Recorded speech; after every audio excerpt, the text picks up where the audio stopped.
दोस्तों स्वागत है आपका आज की हमारी इस वीडियो में। दोस्तों जैसा कि आप जानते हैं कि आजकल के मॉडर्न वॉरफेयर में स्टेल्थ टेक्नोलॉजी कितनी इंपॉर्टेंट है। आज की इस वीडियो में हम एक्टिव स्टेल्थ के बारे में बात करेंगे, जिसके बारे में आपने पहले सुना होगा। एक्टिव स्टेल्थ टेक्नोलॉजी के बारे में सबसे पहले जिक्र हमारे देश में तब हुआ था जब राफेल फाइटर एयरक्राफ्ट के बारे में ऐसा कहा गया था कि इस फाइटर एयरक्राफ्ट में एक्टिव स्टेल्थ का इस्तेमाल किया गया है।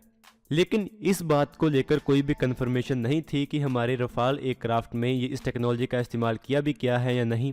आज की इस वीडियो में हम इस टेक्नोलॉजी के बारे में बात करेंगे और ये भी बात करेंगे कि क्या आगे आने वाले हमारे देश के इंडिजिनस फाइटर एयरक्राफ्ट जैसे कि AMCA और तेजस मार्क 2 इस टेक्नोलॉजी का इस्तेमाल कर सकते हैं या नहीं। तो चलिए आज की इस वीडियो को शुरू करते हैं।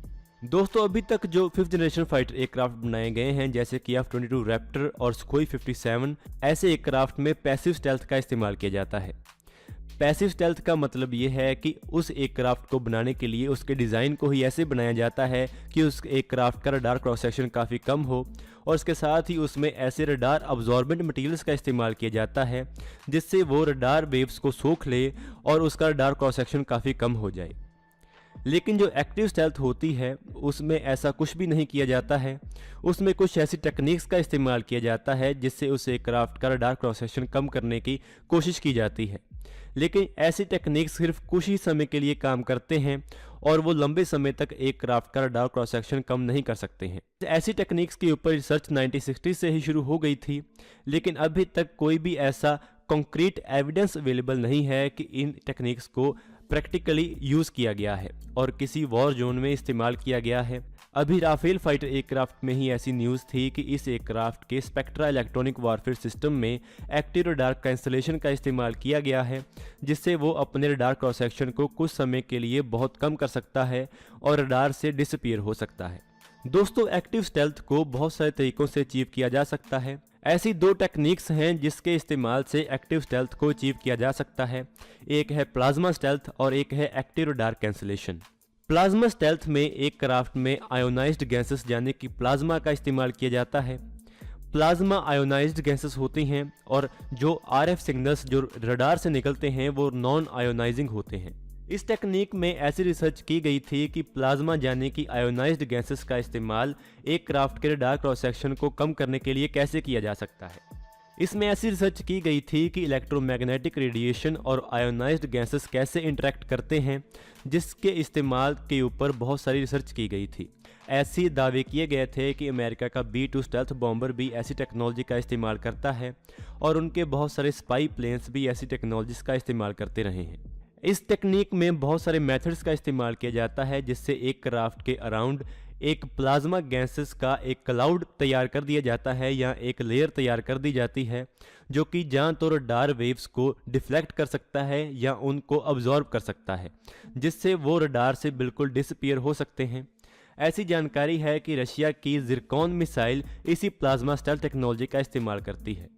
इस टेक्नोलॉजी के बारे में ऐसा बताया गया है कि इस टेक्नोलॉजी से रडार क्रॉस सेक्शन को कम तो किया जा सकता है, ये थियोरेटिकली पॉसिबल है, लेकिन इसकी इम्प्लीमेंटेशन काफ़ी डिफ़िकल्ट है। इस टेक्नोलॉजी में प्लाज्मा जनरेशन डिवाइसेस का इस्तेमाल किया जाता है। इस टेक्निक के इस्तेमाल में एक क्राफ्ट के उन पार्ट्स को आइडेंटिफाई किया जाता है जो कि एक क्राफ्ट के रडार क्रॉस सेक्शन में ज़्यादा कंट्रीब्यूट करते हैं, यानी कि उन पार्ट्स को आइडेंटिफाई किया जाता है जो कि एक क्राफ्ट के रडार क्रॉस सेक्शन को ज़्यादा बढ़ाते हैं। और उसके बाद एयरक्राफ्ट के ऊपर प्लाज्मा जनरेशन डिवाइसेस का इस्तेमाल किया जाता है जो कि प्लाज्मा क्लाउड को जनरेट करते हैं।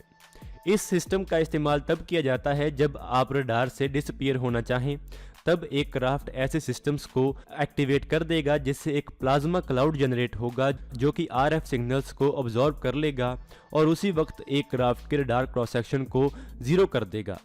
इससे एयरक्राफ्ट एकदम से ही रडार से बिल्कुल डिसअपीयर हो जाएगा, जो कि एक क्राफ्ट को कॉम्बैट के दौरान बढ़त दिलाने के लिए काफ़ी है और वो अपना मिशन ज़्यादा इफेक्टिवनेस के साथ कर सकता है।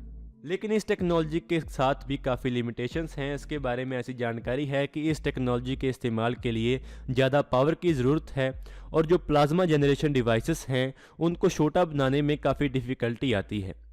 यही कारण है कि ऐसी जानकारी है कि ऐसे डिवाइसेस का इस्तेमाल काफ़ी बड़े बॉम्बर एयरक्राफ्ट में ही अभी तक किया गया है और कुछ मिसाइल्स में ही किया गया है।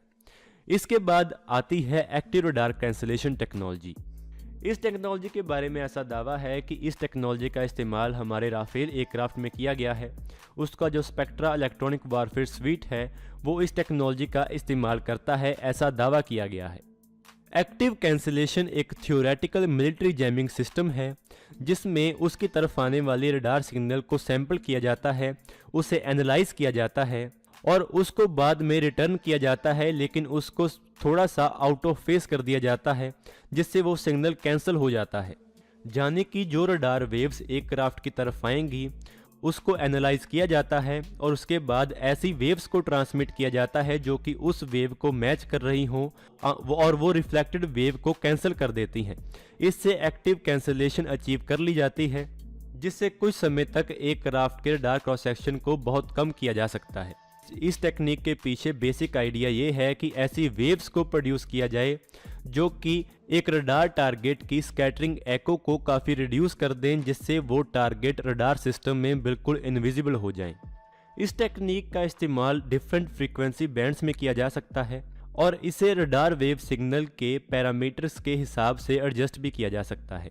लेकिन जैसे जैसे फ्रीक्वेंसी इंक्रीज हो जाती है तब तब एक्टिव कैंसिलेशन काफ़ी डिफ़िकल्ट हो जाती है, जिसके कारण ऐसा बताया गया है कि इस टेक्नोलॉजी को सबसे ज़्यादा अच्छी तरह lower frequency radar cross section reduction applications में ही किया जा सकता है, जहां पर पैसिव स्टेल्थ टेक्निक्स बहुत बुरा काम करती हैं। अभी अगर हम ये बात करें कि हमारे देश के नए फाइटर एयरक्राफ्ट में इस टेक्निक का इस्तेमाल किया जाएगा या नहीं, तो यहाँ पर आपको बता दें कि ऐसी अभी तक कोई भी इंडिकेशन नहीं है कि हमारे किसी भी फाइटर एयरक्राफ्ट में ऐसी टेक्नोलॉजी का इस्तेमाल किया जाएगा।